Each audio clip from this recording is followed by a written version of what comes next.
2 गांठ लगाएंगे दोनों हाथ के नीचे, फिर तीसरी बार में 3 गांठ, 1 2 3 4 5 6 और ये 7, उनका भी चित्र ले लीजिए। 3 गांठ हमने 3 गांठ लगा के क्या किया, इसमें जो 3 शक्तियाँ थी, महाकाली, महासरस्वती और महालक्ष्मी, इन तीनों शक्तियों को मूलाधार से उठा के सहस्त्रार पे बांध दिया। तुम्हारा अभ्यास करो। ये कवच लेकर घर से बाहर निकल गए। पहली बार में 1 गांठ लगेगी, करो ना, संकोच मत करो। इसका मतलब जब इसका महत्व समझ में आ जाएगा, फिर उसके बाद इस दाएं हाथ से ये शक्ति अपने को चंद्र पक्ष से सूर्य पक्ष की तरफ और सूर्य पक्ष से चंद्र पक्ष से 7 टाइम्स देखो। ये हो गया 1 2 3 4 5 6 7। ये हो गया देवी कवच।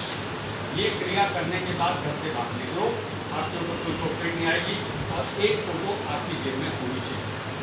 रोटी मिले भूल जाओ ना, ये साथ में होगी। भाई साहब फिर देखो तमाशा, आपको कोई विषय नहीं आ रहा, कल परीक्षा होने वाली है और आपको पीरियड चल रहे हैं, कुछ और तमाशा हो रखा है, घर में तनाव हो रखा है और आप डूबे जा रहे हैं और बहुत टेंशन है। तब हम क्या करें, थोड़ी देर माता के सामने तो माँ प्लीज़ मेरे को कुछ मालूम नहीं है कल परीक्षा में क्या होगा, आप भी मेरी ज्ञान चेतना को ठीक करो और जो विषय है उसका सारा ज्ञान दो। आप देखिएगा आपके सारे बादल छट जाएंगे चिंता में, और माता फिर आपको प्रकाश देगी, आपकी स्मृतियाँ ठीक करेगी। अगर परीक्षा चलेगी तब आप देखिएगा कितने सुंदर ढंग से आपको उत्तर याद आ जाएगा। ये कितनी अच्छी बात कही है, तालियां बजाना इनके लिए।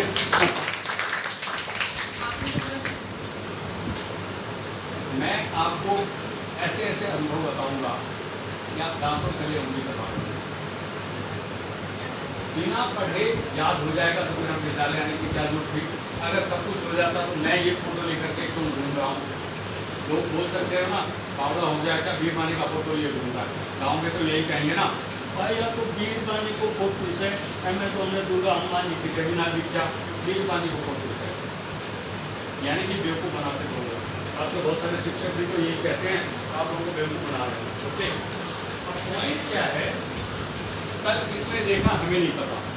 ये हमने कोरोना काल में नया जान लेके आ गई, सबने खून निकाल लिया, इतना खून निकाला बाबा रे बाबा, हम उठ नहीं सकते थे और शक्ल दर्पण में नहीं देख सकते थे, तो मर जाते। उसका बाद हमने सोचा कि भगवान आपने हमको प्राण दे दिए, अब हम सबसे पहले कन्याओं को नहीं मारने देंगे कि कन्याएं अगर हॉस्पिटल में रहती तो उनके साथ क्या होगा, हम कल्पना कर सकते। एक तो माता पिता की रखवाली करने के लिए बिठाओ, कन्या हॉस्पिटल चलेगी तो 4 आदमी को रखवाली करने के लिए बैठेंगे दिन रात। ओके, पहली बात तो खून निकालेंगे और खून निकालने के बाद फिर आपको पौष्टिक आहार भी नहीं मिलेगा, पैसे खर्च होंगे दुनिया भर की। रामायण इसको ले लो, ध्यान करो, ये अपने आप हो जाएगी। इसकी जिम्मेदारी है बचाने की। आपको तो मेडिटेशन करना है, जो मांगो ये दे देगी।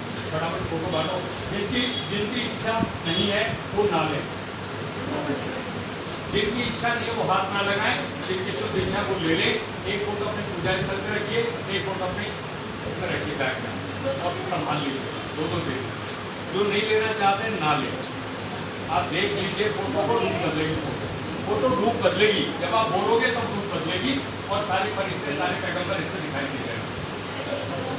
दीदी आपका शुभ नाम क्या है? साजिया, उसका क्या मतलब होता है? अद्वितीय, विचित्र, विलक्षण, अद्भुत। Very good. अब आप ध्यान से देखना, सारे फरिश्ते सारे पैगंबर, और जब नमाज अदा करोगे ला इलाहा इल्लल्लाह मुहम्मदुर रसूलुल्लाह, जैसे आप ये आयत बोलोगे आप देखो फिर माता क्या सबसे भी ये आएगी, स्वर्ग में लेके जाएगी, जन्नत खड़ी कर देगी आपके। फरिश्ते आ जाएंगे, बस प्रणाम करेंगे, फरिश्ते आएंगे। 1,20,000 पैगंबर आए और नबी उनमें अंतिम थे। उसके बाद जो आएगा आखिरत में वो आएंगे महदी अलैहिस्सलाम या महदी इमाम, जिसका कुरान में उठेगा, हदीसों में उठेगा। ये अपने आप सिर्फ इससे बात करते जाओ और जो बोलते जाओगे वो ज्ञान देती जाएगी। अब इन्होंने पूछा कि भाई अपने आप कैसे हो, अच्छा है वही है, कोई ज़बरदस्ती नहीं। आपको एक्सपेरिमेंट करना है, क्या क्या मिल जाएगा हमें नहीं मालूम, हमने आपको दे दिया। अब इसमें एक विद्यालय हमने गोद लिया हुआ है, शिवराली का राजकीय विद्यालय, उसका पता है, वहाँ पे मेडिटेशन होता है सायकाल में रविवार को 5 बजे। आप अपने माता पिता भाई बंधु लेकर वहाँ पे आ सकते हैं। ये सारी विद्या यहाँ नहीं सिखा सकते, जैसे मेरे में खुल गया है यहाँ पे एजुकेशन सेंटर, तब हम ये सारी विद्या आपको सिखा देंगे। अदरवाइज तो नेट के ऊपर computer.org वाली साइट है, निर्मल धाम वाली साइट है, उसको देख लीजिए खोल के, श्रीमाता का नाम टाइप कीजिए, साइटें खुल जाएगी। उनका एक एक वचन कीजिए, एक बार शुरू हो गया, कुंडली अपने आप लग जाएगी। ये 7 दिन में 10वां दरवाजा खुलेगा और आपके सिर में से ठंडी हवा आपके 2 नेत्र खुले हुए। तीसरे नेत्र को क्या बोलते हैं संस्कृत में? आत्मचक्षु अथवा अंतरचक्षु अथवा दिव्य चक्षु अथवा ज्ञान चक्षु अथवा शिवलोचन यानी त्रिलोचन। 3 नेत्र विधाता ने मनुष्य को दिए, 2 बाह्य जगत के लिए, एक अंतर जगत के लिए। तो अंतर जगत का जो नेत्र है जब खुल जाएगा तब आपको दैविक दर्शन होंगे और तब फिर आपको पता चलेगा कि अंधेरा क्या है, उजाला क्या है। अस्तोमा सद्गमय तमसोमा ज्योतिर्गमय मृत्योर्मा अमृतमय, ये जो वेद वाक्य है इसका अभिप्राय आपको समझना है। इसको जितना देखोगे ये प्रकाश नहीं है, अंधेरे में आएगा। जो चीज चेतना में नहीं है, पहले आपने पढ़ लिया, पढ़ने के बाद कुछ चीज़ें तो दिमाग में बैठ गई और कुछ चीज़ें दिमाग से निकल गई। अब हम क्या करें साहब, अगर तनाव बहुत ज़्यादा है और चिंताओं ने दिमाग को खोखला कर रखा है, उस स्थिति में क्या होगा कि हम चिंताओं की वजह से दिमाग एकदम विच्छिन्न हो गए और तब हम जब परीक्षा आएगी तब, अब देखिए मैंने परसों की बात है, परसों रात की, एक भी कविता का कोई शब्द नहीं था, मैं सिर्फ 0 स्टेट पे ध्यान में चला गया, जो कविताएं निकल के आए आप देखोगे ना छंद के छंद, तो आप ताज्जुब करेंगे। आप ध्यान दीजिए और 0 स्टेट जब आ जाएगी, जब आप विचार शून्य हो जाओगे, तब ये माता क्या क्या तमाशे करेंगी बता नहीं सकते और करके दिखाएगी। तभी तो जब ये आदिशक्ति है, इसका मतलब आदिशक्ति मतलब संसार बनाया, पूरा ब्रह्मांड बनाया, वो है और सिद्ध करेगी, तभी तो पता चलेगा। यहाँ पे एक को पता चल गया, दूसरे को तीसरे को हमें राइट।